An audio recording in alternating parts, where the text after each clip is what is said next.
Le Mac d'Esther, c'est l'actualité du parc technologique de Limoges avec aujourd'hui GrainsUp.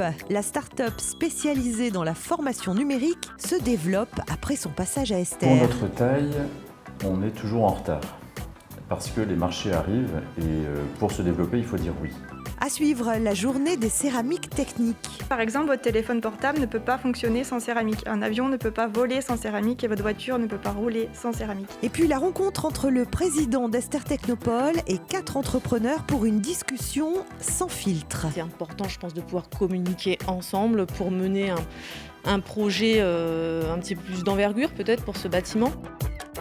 Le Mac d'Esther, c'est parti. GrainsUp est un organisme de formation via des supports numériques. Son premier produit, Programme Pi, concernait l'apprentissage du calcul. Le catalogue s'est beaucoup diversifié depuis le lancement de l'entreprise à Esther. Désormais installée en ville, la société a rebondi fin 2020 avec la relance des besoins de formation à distance. En effet, ça a été compliqué pour nous aussi parce que nos clients étaient touchés par la crise et étaient recentrés sur leurs priorités à eux, qui n'étaient en général pas la formation ou pas l'investissement à long terme dans la formation. Et donc, nous, on a continué à faire de la démarche commerciale, on a vécu sur nos réserves et fort heureusement, la crise a eu une fin pour nous vers la fin de l'année 2020 qui nous a permis de décrocher des gros contrats et qui a permis à l'entreprise de reprendre le cours de son développement avant crise. Nous n'avons pas demandé d'aide. Nous avions levé des fonds quelques temps avant, ça aurait dû permettre d'accélérer le développement. Ça nous a permis en réalité de passer la crise et d'aller chercher pendant ce temps vraiment des opportunités qui se sont révélées concrètes à partir de début 2021. Alors aujourd'hui, ce qui a vraiment changé, c'est qu'on est 100% financé par notre activité commerciale. C'est-à-dire que le chiffre d'affaires couvre l'ensemble de nos activités et bien sûr on a eu besoin au départ, c'était vital, de l'aide de tous les acteurs qui sont là pour ça, donc la région, les actionnaires, les business angels, les systèmes de prêts d'honneur, etc. Et heureusement aujourd'hui, tout ceci est dépassé. On est très reconnaissant à tous ces systèmes d'exister parce que sinon on n'aurait jamais réussi. Mais aujourd'hui, on vit de nos clients.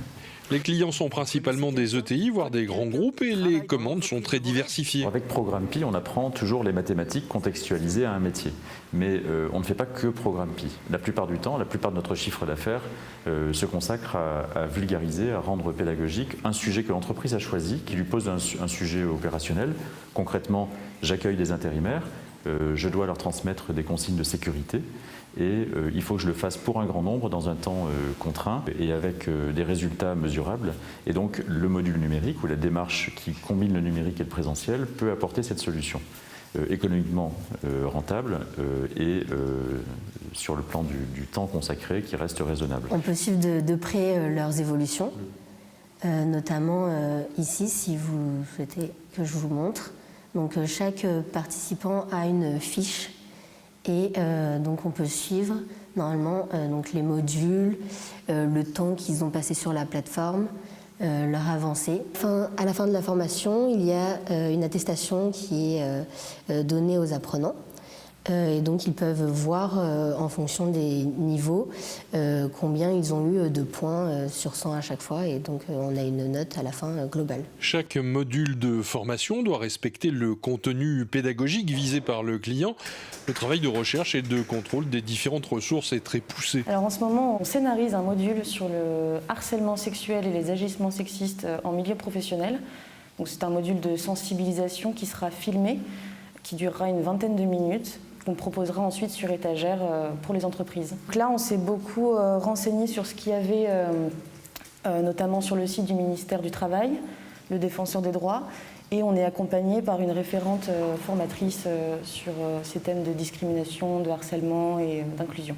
C'est un travail qui est utile, selon moi, qui est social, qui est aussi engagé et qui représente, on va dire, des combats qu'on doit mener aujourd'hui finalement. Dans la production audiovisuelle, l'audio demande un soin particulier pour la technique, mais aussi pour son interprétation. On va venir caler un rythme. C'est important que l'apprenant ait bien le temps de s'immerger dans le module. Donc il ne faut pas que le rythme soit trop rapide, ni non plus qu'on s'endorme. On va aussi amener tout un habillage sonore pour rendre le module pédagogique immersif, pour que ce soit quelque chose de ludique et d'agréable pour l'apprenant. Ce sont des comédiens professionnels qui prêtent leur voix et leur image aux productions et il arrive que le créateur de l'entreprise repasse par la cabine de prise de son. Alors là, tu vois, t'as pas mis de point sur du temps pour s'investir dans son travail, du coup t'as pas vraiment fini la phrase. Avec une augmentation notable de son carnet de commandes, la taille de l'entreprise est critique. Elle doit prendre des commandes pour se développer avec un effectif qui doit progresser. Pour notre taille, on est toujours en retard parce que les marchés arrivent et pour se développer, il faut dire oui. Pour dire oui, on n'est jamais dans le confort total et donc dès qu'on a dit oui, on se retourne et on se dit bon maintenant comment on fait. Donc les ressources humaines sont l'aspect le plus compliqué.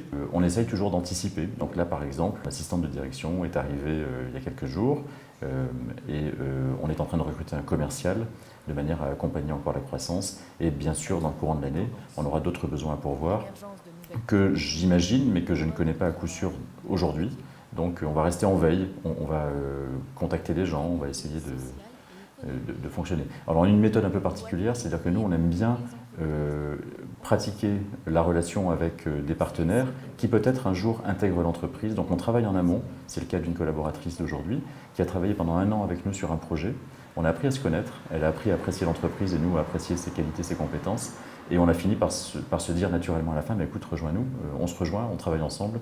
Et donc elle est en CDI aujourd'hui dans l'entreprise. Si les profils recherchés par l'entreprise se trouvent localement pour la partie fabrication, pour l'ingénierie pédagogique ou le commercial, le recrutement est national avec des collaborateurs entre Paris et Bordeaux.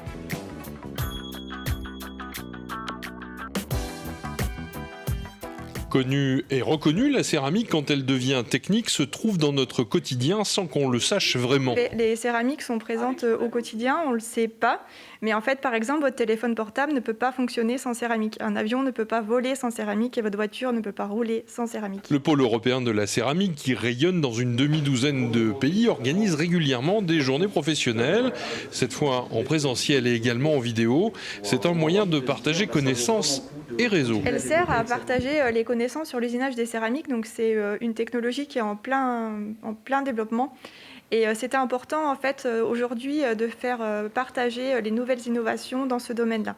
Donc on va explorer tout au long de la matinée différentes techniques d'usinage pour justement montrer en fait le panel qui est possible pour usiner les céramiques. Pour les spécialistes, le pôle est un outil de promotion comme pour cette entreprise basée en Savoie, venue rendre compte de ces dernières avancées. Les conditions évoluent de plus en plus, on travaille avec des températures élevées, on travaille avec des milieux qui peuvent être de plus en plus agressifs. Déjà rien que la notion de travailler sur des barres en cru, pour être très honnête avec vous, il y a quelques années en arrière, je pense que personne ne nous croyait réellement, avec la difficulté de traiter une barre céramique, c'est-à-dire déjà rien que de la faire tourner, de la serrer sans la casser, sans créer des fissures.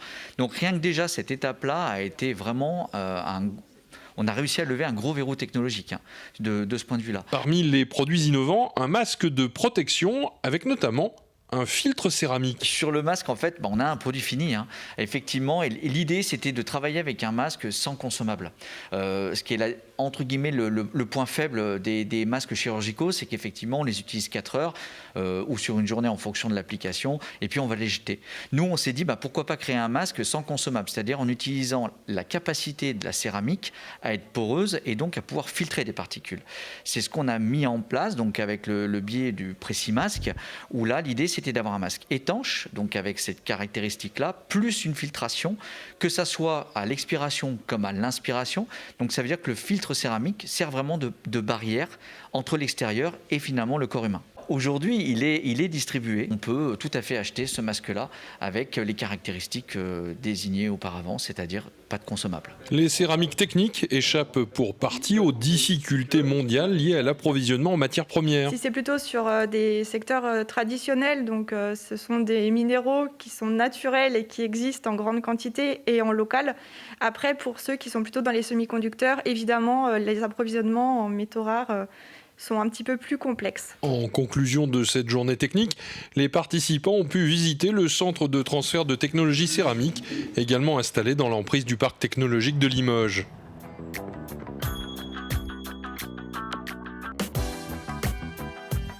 Trouver des surfaces pour assurer le développement d'une entreprise, faciliter la diffusion des créations de ces mêmes entreprises, améliorer l'animation de la technopole, ce sont quelques-uns des besoins des entrepreneurs qui rencontraient le président d'Esther Technopole, vice-président de la communauté urbaine et maire de Limoges. C'est une réunion en petit comité, 4 entreprises face à un décideur sans filtre. Elle sert à deux choses simples, vous savez, d'abord à échanger entre personnes, à se rendre compte de la richesse et de la créativité du terreau qu'ils représentent, parce que c'est un véritable terreau, et ils sont la fleur en même temps que le terreau. Et ça, c'est fantastique, et on voit toute la créativité, toute la dynamique et toute la difficulté liée à la pandémie, aux circonstances d'approvisionnement en matière, etc., auxquelles ils sont confrontés.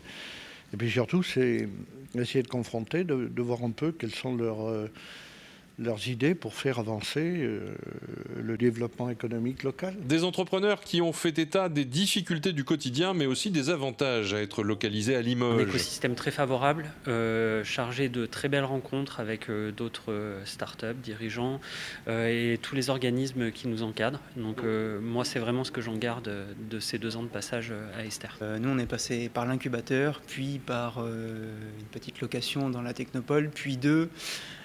En effet, déjà, ça nous aide financièrement, ça nous aide structurellement, et les contacts qu'on a créés à la Technopole sont toujours présents aujourd'hui.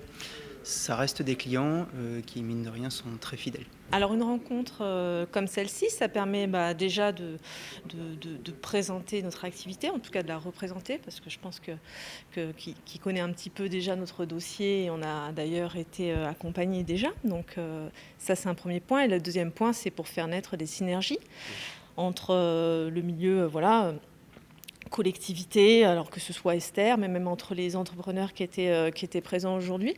Donc ça peut être intéressant parce qu'on se connaît finalement pas tous complètement, même si on évolue dans le même bâtiment. Donc c'est toujours intéressant de pouvoir interagir les uns avec les autres. Dans un contexte assez détendu où la parole est libre, donc effectivement ça favorise largement les échanges et la co-construction de projets, notamment sur Esther, qui est quand même un lieu relativement mythique à Limoges pour tout ce qui est technologique, innovation. Donc c'est important, je pense, de pouvoir communiquer ensemble pour mener un projet un petit peu plus d'envergure peut-être pour ce bâtiment. Les travaux de réhabilitation du bâtiment central et l'animation permanente du forum ont été également abordés.